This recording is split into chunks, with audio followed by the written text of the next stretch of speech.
announcements, and there's a couple other announcements, and these are all sort of about publicity, press, numbers, you know, et cetera. And then if you go back to the other one that we have up, discussion. Text comments on video. So 10 of you figured it out, and if you go in there, you'll see. And what's interesting, it's like there are certain places where they definitely will let you post links, and other places where they won't. So inside of these, it's much easier to post a link. I found they will somehow they're not controlling links here. So that if you're interested in posting links, it's a good place to do it. Okay. Is there anything else anyone wants to talk about managing this stuff?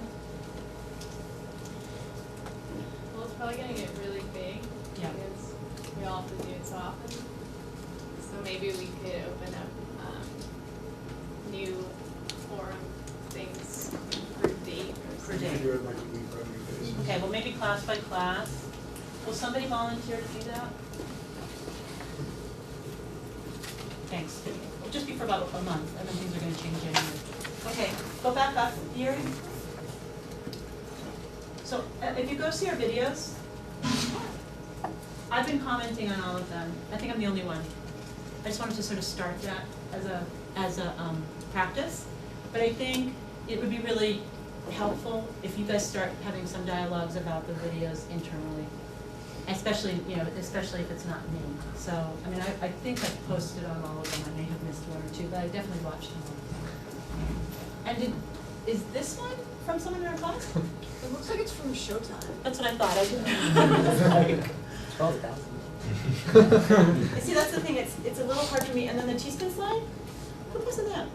I didn't do that. No, but then somebody posted it here that told us that teaspoon slide is on MySpace. Did someone do that for us, or did somebody? I think that's probably just the video. That's the video that we watched last week. No. Open it up.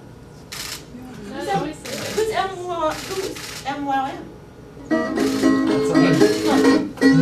Read over here. What? That is the one we watched last There's information that was sent to us that is that the key is on MySpace. It always said that. Yeah. That was the always, video. that's what it always said. Okay. You can get spam. So why is that on there? It's just the original video. Okay. Any other questions? Okay, so then I think we're up and running for class. And what I'd like to do is watch the videos that got posted today and talk about them for the rest of the class, and sort of see where we go. Let me ask you one question before we do that, a general question to the whole class. So, how many of you posted videos? I can see all of your videos. I think I most of them. How did it feel to do that? Let's just talk a little bit about the process. Delane, you talk about it in your video, and so do you, Maggie. So you want to tell us, I mean, we're going to watch it, but you guys want to just talk a little bit as a class about how it felt to be doing your classwork on YouTube and to shoot yourself. Well, I decided to do it like just a talking head because I kind of wanted to get used to the idea of just having myself on YouTube because it's going to be happening a lot.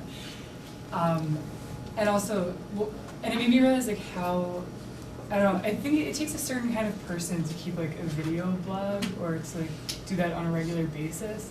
And I don't know if it's just like you get more and more used to it, like after you do a lot of practice runs and then start posting, or like some people are just naturally more comfortable with it, but I was having a very hard time.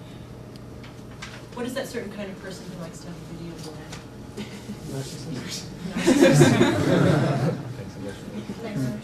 Exhibitionist. Any of you keep a video blog? Ready? Any of you? None of you. Literally none of you have a video blog. Obviously, I assume that many of you blog. Any of you blog? Okay, so I actually think you raise it. It's going to be a big piece of content for the class. There's sort of at least two things. One is the difference between written speech and visual speech, and you mentioned this in yours. Maybe we should watch yours. But the other is this idea of like what kind of person feeds off of, and what kind of feeding is occurring by being public in this way. Does anyone want to comment on that right now? Thoughts you have when you put yourself on? Because I commented to one of you that every single one of you did it, the assignment, with the exception of Dan. Are you close your mouth? Yeah. Yeah, so I said that, it's on your video. By filming yourself talking. That's the form you all chose. So perhaps we should ask that question. Why is that the form you all chose?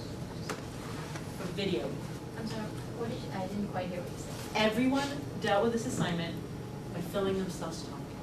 I didn't. I didn't. Are you up? Yeah. Where are you from? Not on the, maybe I didn't do it on the grid, but. Yeah, I didn't see. Okay. But in fact, but the vast majority, in any case. So why? Why is that the form of choice? Simple. I'm gonna try to remember your name, and it's George. George? It's simple and easy. Quick. Okay. Simple, easy, quick. And what does that raise that we already know is the theme of your talk?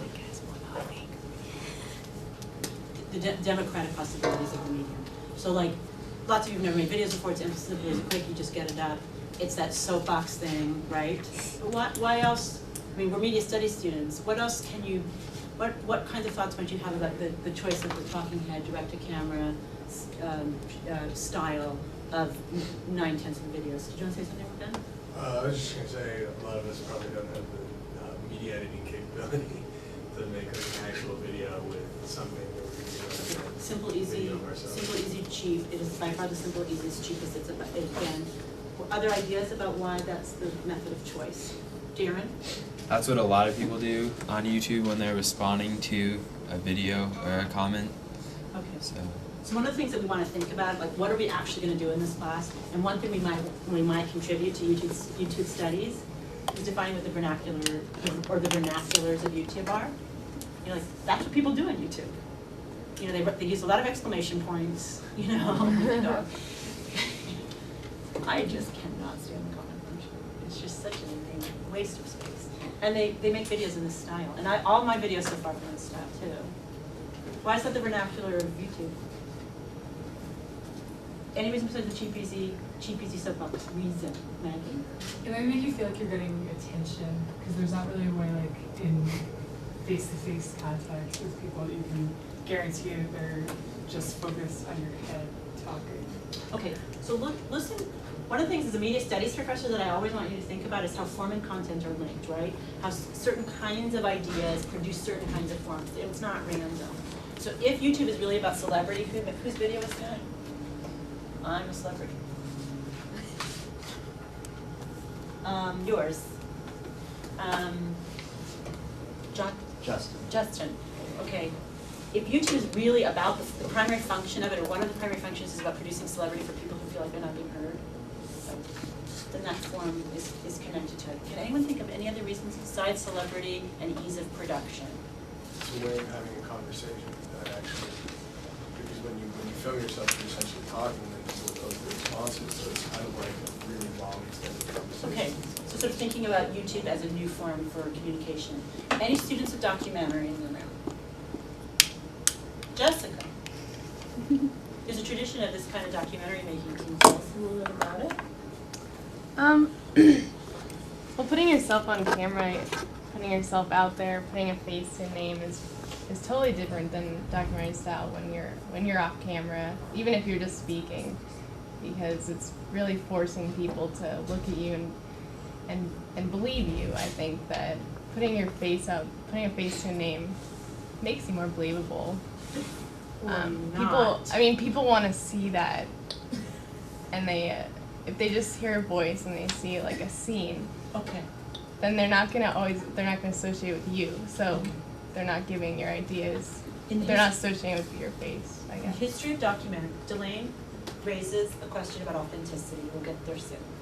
In the history of documentary, there's a challenge to the voice of God documentary style, which was like a British guy who you never saw, who's the voice of authority, who's the voice of knowledge, and a challenge to that in the history of documentary was to